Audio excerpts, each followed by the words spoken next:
I've been so attracted to like lavender, lilac, pinky blushes recently. A lot of them have been coming out from brands like Dior, and also Charlotte Tilbury recently released a shade of a blush stick that has this like beautiful shade. I recently made a purchase through Trixie Cosmetics and I added their stick blush in the shade Baby, which looks very similar to those high-end blushes. I do sometimes receive PR from Trixie Cosmetics, but this was a purchase I made all of my own. Just like look at that color. With my coloring, that color is gonna really pop. The reason I was really attracted to trying this blush was because I really love their stick bronzer. I love their stick bronzer. So I was hoping that this formula would be something similar. I'm not sure that the blush is the same exact formula, but it's pretty similar, pretty easily buildable, and it looks really natural. The shades in the Trixie blush sticks, they are pretty bright and pretty poppy, which is not always my thing. And I honestly was kind of afraid of this shade before I got it in my hands. But when you blend it out on the skin, it melts right into the skin and then also looks pretty natural.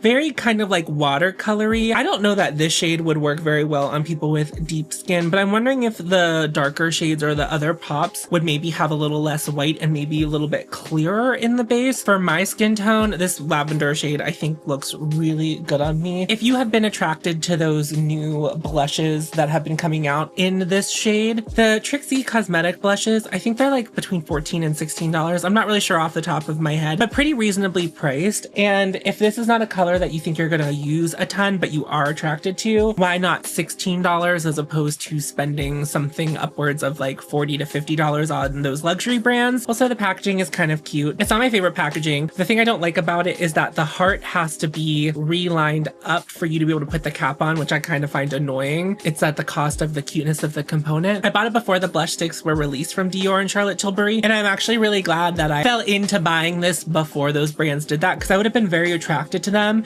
but this works for me. So that's all I got for you. This was a cute little blush moment. They come in different colors, but this is the one that was for me. Whenever you're deciding to buy a blush, I always suggest being as discerning as possible. Those other colors aren't for me, but I think they just said on Instagram that they are going to be releasing some new shades of this sometime soon, and I can't wait to see them. I hope they're neutral. They have that browniness to them, and like it comes in different depths. That's my hope. That's what I want. It might not be what happens, but it is what I want. Anyway, if you are new to me, I'm also on YouTube. I'm Hope Mess Tom over there. That gives me more time to get in depth with the makeup that I'm trying out. So check me out over there. But if this is all the time we're going to spend together today, thank you so much for spending a little time with me.